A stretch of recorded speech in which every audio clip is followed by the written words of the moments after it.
ਅੱਜ ਦੀਆਂ ਖਬਰਾਂ ਵੱਲ ਚੱਲੀਏ ਤੇ ਸਰੋਤਿਆਂ ਨੂੰ ਦੱਸ ਦਈਏ ਜੀ ਨਵੰਬਰ ਦਾ ਆਖਰੀ ਦਿਨ ਹੈਗਾ ਆ ਤੇ ਕੈਲੀਫੋਰਨੀਆ ਜਿਹੜੀ ਸਾਡੀ ਗੋਲਡਨ ਸਟੇਟ ਆ ਇਸ ਦੇ ਵਿੱਚ ਹਾਊਸ ਦੇ ਵਿੱਚ ਸਨ 2015 ਦੇ ਵਿੱਚ ਜਿਹੜਾ ਕੈਲੀਫੋਰਨੀਆ ਦਾ ਲੈਜਿਸਲੇਸ਼ਨ ਆ ਉਹਨਾਂ ਨੇ ਨਵੰਬਰ ਨੂੰ ਕੈਲੀਫੋਰਨੀਆ ਸਿੱਖ ਅਮਰੀਕਨ ਅਵੇਅਰਨੈਸ ਤੇ ਐਪਰੀਸ਼ੀਏਸ਼ਨ ਮੰਥ ਡਿਕਲੇਅਰ ਕੀਤਾ ਸੀ। ਪੰਜਵਾਂ ਵੱਡਾ ਧਰਮ ਦੁਨੀਆ ਦਾ ਕੈਲੀਫੋਰਨੀਆ ਦੇ ਵਿੱਚ ਕਹਿੰਦੇ ਵੀ ਸਿੱਖਾਂ ਦੀ ਬਹੁਤ ਵੱਡੀ ਜਿਹੜੀ ਹਿਸਟਰੀ ਹੈਗੀ ਆ।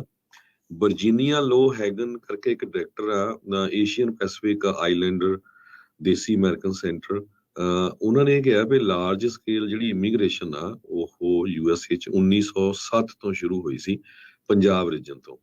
ਤੇ ਜੇ ਓਵਰਆਲ ਏਸ਼ੀਅਨ ਅਮਰੀਕਨ ਹਿਸਟਰੀ ਨੂੰ ਦੇਖਿਆ ਜਾਵੇ, ਬਹੁਤੇ ਜਿਹੜੇ ਏਸ਼ੀਅਨ ਇਮੀਗ੍ਰੈਂਟਸ ਦੇ ਵਿੱਚੋਂ ਪੰਜਾਬੀ ਜਾਂ ਸਿੱਖ, ਪੰਜਾਬੀ ਵੀ ਨਹੀਂ ਸਿੱਖ, ਪੰਜਾਬ ਤੋਂ ਇੱਥੇ ਆ ਕੇ ਰਹਿਣਾ ਸ਼ੁਰੂ ਹੋਏ ਸੀ। UC ਡੇਵਿਸ ਦੇ ਆਰਕਾਈਵਸ ਉੱਥੇ ਬਹੁਤ ਜ਼ਿਆਦਾ ਜਦੋਂ ਸਿੱਖ ਇੱਥੇ ਆਏ ਹੈਗੇ ਅਮਰੀਕਾ ਦੇ ਵਿੱਚ, ਉਹਨਾਂ ਨੇ ਬਹੁਤ ਸਾਰੇ ਡਾਕੂਮੈਂਟਸ ਉਹਨਾਂ ਦੇ ਆਰਕਾਈਵਸ 'ਚ ਪਏ ਹੈਗੇ ਆ। ਸੈਂਟਰਲ ਵੈਲੀ ਦੇ ਵਿੱਚ ਕਹਿੰਦੇ ਇੰਪੀਰੀਅਲ ਵੈਲੀ ਦੇ ਵਿੱਚ ਸਟਾਕਟਨ, ਇਹਨਾਂ ਸਾਰੇ ਏਰੀਆ ਦੇ ਵਿੱਚ ਸਿੱਖਾਂ ਨੇ ਰਹਿਣਾ ਸ਼ੁਰੂ ਕੀਤਾ। ਫਿਰ ਪਹਿਲਾਂ ਗੁਰਦੁਆਰਾ ਵੀ ਬਣਿਆ। ਤੇ ਲੋ ਹਾਗਨ ਦੇ ਮੁਤਾਬਕ ਕੈਲੀਫੋਰਨੀਆ ਦੇ ਕੋਲ ਬਹੁਤ ਵੱਡੀ ਸਿੱਖ ਹਿਸਟਰੀ ਆ ਤੇ ਸਾਨੂੰ ਸਾਰੇ ਕੈਲੀਫੋਰਨੀਅਨਸ ਲੋਕਾਂ ਨੂੰ ਇਹ ਸੈਲੀਬ੍ਰੇਟ ਕਰਨਾ ਚਾਹੀਦਾ ਹੈਗਾ ਆ। ਸੋ ਇਸੇ ਕਰਕੇ ਇਸ ਮੰਥ ਨੂੰ ਡਿਕਲੇਅਰ ਕੀਤਾ ਗਿਆ ਸੀ। ਪਿੱਛੇ ਜਿਹੇ ਦਦਾਰ ਸਿੰਘ ਬੈਂਸ ਉਹਨਾਂ ਦੀ, ਜਿਨ੍ਹਾਂ ਨੂੰ ਪੀਚ ਕਿੰਗ ਕਰਕੇ ਜਾਣਿਆ ਜਾਂਦਾ ਆ, ਉਹਨਾਂ ਦੀ ਮੌਤ ਹੋਈ ਸੀ। ਉਹ ਵੀ ਲਾਸ ਐਂਜਲਸ ਟਾਈਮ ਨੇ ਕਾਫੀ ਵੱਡੀ ਇਹ ਸਟੋਰੀ ਜਿਹੜੀ ਆ ਉਹਨਾਂ ਦੇ ਸੰਬੰਧ ਦੇ ਵਿੱਚ ਲਿਖੀ ਸੀ। ਜੌਨ ਲੂ ਇੱਕ ਫੈਕਲਟੀ ਪ੍ਰੋਫੈਸਰ ਹੈਗੇ ਕਮਿਊਨੀਕੇਸ਼ਨ ਦੇ ਸੈਨ ਡੀਗੋ ਸਟੇਟ ਯੂਨੀਵਰਸਿਟੀ ਦੇ, ਉਹਨਾਂ ਨੇ ਇਹ ਕਿਹਾ ਆ ਵੀ ਸਾਨੂੰ ਹੋਰ ਲੋਕਾਂ ਦੇ ਜਿਹੜੇ ਕਲਚਰਸ ਆ, ਉਹਨਾਂ ਦੇ ਬਲੀਫਸ ਉਹ ਸਿੱਖਣੇ ਚਾਹੀਦੇ ਆ ਤਾਂ ਕਿ ਫਿਰ ਸਾਰੀਆਂ ਕਮਿਊਨਿਟੀਆਂ ਇਕੱਠੀਆਂ ਹੋ ਕੇ ਬਹੁਤ ਹੀ ਵਧੀਆ ਤਰੀਕੇ ਦੇ ਨਾਲ ਰਹਿ ਸਕਣ। ਸਿੱਖਾਂ ਨੇ 100 ਸਾਲ ਤੋਂ ਵੱਧ ਸਮੇਂ ਦੇ ਵਿੱਚ ਆਪਣੀ ਜਿਹੜੀ ਇੱਜ਼ਤ ਆ ਬਾਹਰਲੇ ਮੁਲਕਾਂ ਦੇ ਵਿੱਚ ਬਹੁਤ ਕਮਾਈ ਹੈਗੀ ਆ। ਕਿਤੇ ਵੀ ਦੁਨੀਆ ਦੇ ਵਿੱਚ ਤੂਫਾਨ ਆ ਜਾਏ, ਕਿਸੇ ਮਹਾਮਾਰੀ ਆ ਜਾਏ, ਸਭ ਤੋਂ ਪਹਿਲਾਂ ਸਿੱਖ ਤਿਆਰ ਹੁੰਦੇ ਸੇਵਾ ਕਰਨ ਦੇ ਲਈ। ਸੋ ਬਹੁਤ ਛੋਟੀ ਕਮਿਊਨਿਟੀ ਹੋਣ ਦੇ ਬਾਵਤ ਤੇ ਬਹੁਤ ਹੀ ਜਿਹੜੀ ਵੱਡੀ ਕੰਟਰੀਬਿਊਸ਼ਨ ਚਾਹੇ ਸਿੱਖ ਕਿਸੇ ਵੀ ਮੁਲਕ ਦੇ ਵਿੱਚ ਗਏ ਹੈਗੇ ਆ ਉਹ ਪਾਉਂਦੇ ਹੈ ਜੀ। ਇਸੇ ਸੰਬੰਧ ਵਿੱਚ ਹਰਜੋਤ ਸਿੰਘ ਜੀ, ਸਿੱਖ ਹਿਸਟਰੀ ਮੰਥ ਨੂੰ ਰੈਕੋਗਨਾਈਜ਼ ਕੀਤਾ ਗਿਆ ਕੱਲ ਜਿਹੜੀ ਸੈਕਰਾਮੈਂਟੋ ਦੀ ਜਿਹੜੀ ਸਿਟੀ ਕਾਉਂਸਲ ਆ ਉਸ ਦੇ ਦੁਆਰਾ। ਉੱਥੋਂ ਇਹ ਜਿਹੜੇ ਮੇਅਰ ਆ ਤੇ ਹੋਰ ਜਿਹੜੇ ਪੰਜਾਬੀ ਆ ਸਿੱਖ ਆ ਉੱਥੇ ਪਹੁੰਚੇ ਹੋਏ ਸੀਗੇ ਤੇ ਇਸ ਨੂੰ ਰੈਕੋਗਨਾਈਜ਼ ਕੀਤਾ ਗਿਆ। ਉੱਥੇ ਸਕੂਲ ਬੋਰਡ ਦੇ ਲਈ ਨਵਾਂ ਜਿੱਤਿਆ ਮੈਂਬਰ ਜਸਜੀਤ ਸਿੰਘ ਉਹ ਵੀ ਉੱਥੇ ਸ਼ਾਮਲ ਸੀ ਤੇ ਜਕਾਰਾ ਮੂਵਮੈਂਟ ਦੇ ਜਿਹੜੇ ਕੁਛ ਨਾਲ ਵਾਲੰਟੀਅਰ ਤੇ ਕੰਮ ਕਰਨ ਵਾਲੇ ਜਿਹੜੇ ਉੱਥੇ ਸ਼ਾਮਲ ਸੀਗੇ। ਸੋ ਨਵੰਬਰ ਮਹੀਨੇ ਨੂੰ ਜਿਸ ਦੇ ਵਿੱਚ ਜਿੱਦਾਂ ਆਪਾਂ ਪਹਿਲਾਂ ਵੀ ਹੁਣ ਜ਼ਿਕਰ ਕਰ ਰਹੇ ਹਾਂ, ਸ਼੍ਰੀ ਗੁਰੂ ਨਾਨਕ ਦੇਵ ਜੀ ਸਿੱਖੀ ਦੇ ਜਿਹੜੇ ਫਾਊਂਡਰ ਆ, ਬਾਨੀ ਆ, ਉਹਨਾਂ ਦੇ ਜਿਹੜੇ ਜਨਮ ਦਿਹਾੜੇ ਨੂੰ, ਪ੍ਰਕਾਸ਼ ਪੁਰਬ ਨੂੰ ਜਿਹੜਾ ਆ ਸਮਰਪਿਤ ਇਹ ਨਵੰਬਰ ਦਾ ਮਹੀਨਾ ਜਿਹੜਾ ਖਾਸ ਤੌਰ ਦੇ ਉੱਤੇ ਇਹ ਮਨਾਇਆ ਜਾਂਦਾ ਆ। ਤੇ ਨਾਲ ਹੀ ਜਿੱਦਾਂ ਆਪਾਂ ਨੂੰ ਪਤਾ ਵੀ ਨਗਰ ਕੀਰਤਨ ਵੀ ਸਜਾਇਆ ਜਾਂਦਾ ਯੂਨੀਵਰਸਿਟੀ ਦੇ ਵਿੱਚ ਤੇ ਹੋਰ ਕਈ ਚੀਜ਼ਾਂ ਜਿਹੜੀਆਂ ਇਸ ਦੇ ਵਿੱਚ ਹੁੰਦੀਆਂ ਆ। ਸੋ ਉਹਨਾਂ ਟ੍ਰੈਡੀਸ਼ਨਸ ਨੂੰ ਜਿਹੜਾ ਰੈਕੋਗਨਾਈਜ਼ ਕੀਤਾ ਗਿਆ ਆ। ਰੈਜ਼ੋਲੂਸ਼ਨ ਜਿਹੜਾ ਆ ਸਿਟੀ ਕਾਉਂਸਲ ਦੇ ਵਿੱਚ, ਸੈਕਰਾਮੈਂਟੋ ਦੀ ਸਿਟੀ ਕਾਉਂਸਲ ਦੇ ਵਿੱਚ ਪਾਸ ਹੋਇਆ ਆ।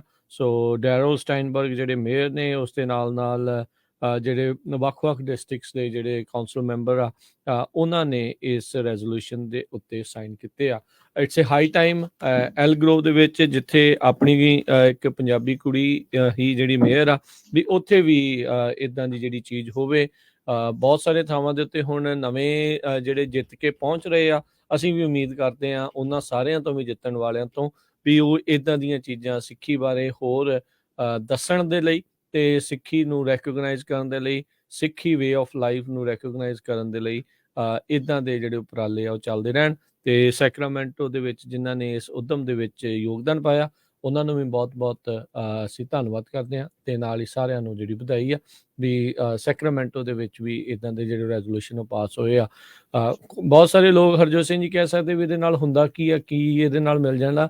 ਰੈਕੋਗਨਾਈਜ਼ ਹੋਣਾ, ਬਾਰ-ਬਾਰ ਖਬਰਾਂ ਦੇ ਵਿੱਚ ਰਹਿਣਾ, ਇਹਦੇ ਬਾਰੇ ਜਾਣਕਾਰੀ ਜਿਹੜੀ ਉਹ ਵਧਣੀ, ਇਹੀ ਮੇਨ ਜਿਹੜੇ ਮਕਸਦ ਹੁੰਦੇ ਆ ਇਹਨਾਂ ਰੈਜ਼ੋਲੂਸ਼ਨਸ ਦੇ ਨਾਲ ਵੀ ਆਪਣੀ ਆਇਡੈਂਟੀਟੀ ਦੇ ਬਾਰੇ, ਆਪਣੇ ਧਰਮ ਦੇ ਬਾਰੇ, ਇਹਨਾਂ ਸਾਰੀਆਂ ਚੀਜ਼ਾਂ ਦੇ ਬਾਰੇ ਇੱਥੇ ਰਹਿ ਰਹੇ ਜਿਹੜੇ ਹੋਰ ਲੋਕ ਨੇ, ਜਿਹੜੇ ਅਣਜਾਣ ਨੇ, ਜਿਹੜੇ ਇਹਨਾਂ ਚੀਜ਼ਾਂ ਤੋਂ ਅਜੇ ਉਹਨਾਂ ਨੂੰ ਪਤਾ ਲੱਗ ਕਈ ਰਾਜਕਨ ਵਿਸ਼ੇ ਜੀ ਪੜ੍ਹੇ ਲਿਖੇ ਵੀ ਲੋਕ ਉਹ ਇੰਨੇ ਬੇਵਕੂਫ ਹੁੰਦੇ ਆ ਤੇ ਤੁਸੀਂ ਸੋਚ ਨਹੀਂ ਸਕਦੇ ਕਿ ਸੋ ਵੀ ਦੇਖੋ ਜੀ ਇਹ ਨਵੰਬਰ 84 ਦੇ ਰੈਜ਼ੋਲੂਸ਼ਨ ਅਮਰੀਕਾ 'ਚ ਪਾਈ ਜਾਂਦੇ ਆ, ਕੈਨੇਡਾ 'ਚ ਪਾਈ ਜਾਂਦੇ, ਇਹਨਾਂ ਦਾ ਕੀ ਫਾਇਦਾ ਆ? ਜਦੋਂ ਮਲੇਰਕੋਟਲੇ ਦੇ ਨਵਾਬ ਨੇ ਹਾਂ ਦਾ ਨਾਰਾ ਮਾਰਿਆ ਸੀ, ਉਹ ਹਿਸਟਰੀ ਬਣੀ ਸੀ। ਤੇ ਅੱਜ ਤੁਸੀਂ 100-200 ਸਾਲ ਨੂੰ ਜਦੋਂ ਸਿੱਖਾਂ ਦੇ ਬੱਚੇ ਦੇਖਣਗੇ ਵੀ ਯਾਰ ਸਾਡੇ ਤੇ ਦਰਬਾਰ ਸਾਹਿਬ ਤੇ ਅਟੈਕ ਹੋਇਆ ਸੀ, ਸਾਡਾ ਜੈਨੋਸਾਈਡ ਹੋਇਆ ਸੀ 1984 ਦੇ ਵਿੱਚ, ਹੁਣ ਤੱਕ ਚੱਲ ਰਿਹਾ, ਤੇ ਉਸ ਟਾਈਮ ਦੇ ਵਿੱਚ ਅਮਰੀਕਾ ਦੀਆਂ ਸਟੇਟਾਂ ਦੀਆਂ ਕਾਂਗਰਸਮੈਨ ਸੀ, ਸੈਨੇਟਰ ਸੀ, ਜਿਨ੍ਹਾਂ ਨੇ ਸਿੱਖਾਂ ਦੇ ਹੱਕ ਦੇ ਵਿੱਚ ਹਾਂ ਦਾ ਨਾਰਾ ਮਾਰਿਆ ਸੀ। ਸੋ ਇਹ ਹਿਸਟਰੀ ਬਣਦੀ ਹੁੰਦੀ ਆ। ਇਹ ਅੱਜ ਦੀ ਡੇਟ ਦਾ ਹੋ ਸਕਦਾ ਨਾ ਵਾਲੀ ਇੰਪੋਰਟੈਂਸ ਹੋਵੇ, ਪਰ ਆਉਣ ਵਾਲੇ ਸਮੇਂ 'ਚ ਇਹ ਹਿਸਟਰੀ ਬਣਨੀ ਹੈ। ਨਹੀਂ ਦੇਖੋ, ਇਹਦੇ ਨਾਲ ਚਰਚਾ ਹੁੰਦੀ ਆ, ਬਾਹਰਲੇ ਮੁਲਕਾਂ 'ਚ ਚਰਚਾ ਹੁੰਦੀ ਆ, ਜਦੋਂ ਬਾਕੀ ਹੋਰ ਅਰਮੀਨੀਅਨ ਲੋਕ ਕਰਵਾਉਂਦੇ ਨੇ, ਬਾਕੀ ਕਰਵਾਉਂਦੇ ਨੇ, ਉਸ ਸੇਮ ਥਿੰਗ ਹੀ ਆ। ਇਹ ਰੈਕੋਗਨਾਈਜ਼ ਹੋਣਾ, ਇਸ ਦੇ ਬਾਰੇ ਪਤਾ ਲੱਗਣਾ, ਅਣਜਾਣ ਜਿੱਥੇ ਨਹੀਂ ਪਤਾ ਉਹਦੇ ਬਾਰੇ ਪਤਾ ਹੋਵੇ, ਇਹ ਚੀਜ਼ਾਂ ਬਹੁਤ ਜ਼ਰੂਰੀ ਨੇ, ਅਹਿਮ ਨੇ। ਤੇ ਆਪਾਂ ਇਹ ਦੱਸਣਾ ਵੀ ਸਾਡੇ ਨਾਲ ਜਿਹੜਾ ਉਹ ਧੱਕਾ ਹੋਇਆ, ਆਲਦੋ ਅਸੀਂ ਦੇਖੋ ਚੜ੍ਹਦੀ ਕਲਾ ਦੇ ਵਿੱਚ ਆ, ਸਾਰਾ ਕੁਛ ਆ, ਪਰ ਅਸੀਂ ਇਸ ਆਪਣੇ ਇਤਿਹਾਸ ਨੂੰ ਭੁੱਲ ਨਹੀਂ ਰਹੇ ਤੇ ਅਸੀਂ ਬਾਕੀ ਦੁਨੀਆ ਨੂੰ ਵੀ ਇਹ ਦੱਸਣਾ ਚਾਹੁੰਦੇ ਆ ਵੀ ਇਦਾਂ ਦਾ ਵਰਤਾਰੇ ਉਸ ਮੁਲਕ ਦੇ ਵਿੱਚ ਵਾਪਰਦੇ ਆ। ਉਹ ਮੁਲਕ ਦੀਆਂ ਜਿਹੜਾ ਕਹਿ ਲਓ ਵੀ ਪਰਤਾਂ ਵੀ ਜਿਹੜੀਆਂ ਉਸ ਦੇ ਵਿੱਚ ਉਹ ਖੁੱਲ੍ਹਦੀਆਂ ਨੇ, ਵੀ ਉਹ ਦਿਖਾਉਣ ਨੂੰ ਤਾਂ ਕਈ ਕੁਛ ਜਿਹੜਾ ਉਹ ਕਰਦਾ ਹੋਊਗਾ, ਪਰ ਅਸਲ ਦੇ ਵਿੱਚ ਅੰਦਰੂਨੀ ਤੌਰ ਦੇ ਉੱਤੇ ਉੱਥੇ ਰਹਿ ਰਹੀਆਂ ਮਾਈਨੋਰਟੀਜ਼ ਆ, ਘੱਟ ਗਿਣਤੀਆਂ ਆ ਜਾਂ ਹੋਰ ਧਰਮ ਵਾਲੇ ਆ, ਉਹਨਾਂ ਦੇ ਨਾਲ ਉਹ ਕਿੱਦਾਂ ਦਾ ਬਿਹੇਵ ਉੱਥੇ ਕਰਦੇ ਨੇ। ਇਹੀ ਸਾਰਾ ਕੁਝ ਹੁੰਦਾ ਹੈ ਜਿਹਦੇ ਕਰਕੇ ਅੱਜ ਦੀ ਡੇਟ 'ਚ ਤੁਹਾਨੂੰ ਪਤਾ ਹੀ ਆ ਵੀ ਇਮੀਗ੍ਰੇਸ਼ਨ ਅਟਾਰਨੀ ਨੇ ਦੱਸਿਆ ਸੀ ਆਪਣੇ ਜੋ ਪੰਜਾਬੀ ਰੇਡੀਓ USA ਤੇ ਪਈ, ਅਮਰੀਕਾ ਦੇ ਵਿੱਚ ਪੋਲੀਟੀਕਲ ਅਸਾਈਲਮ ਲੈਣ ਵਾਲਿਆਂ ਦੇ ਵਿੱਚ ਪੰਜਾਬੀ 5ਵੇਂ ਨੰਬਰ ਤੇ ਆ।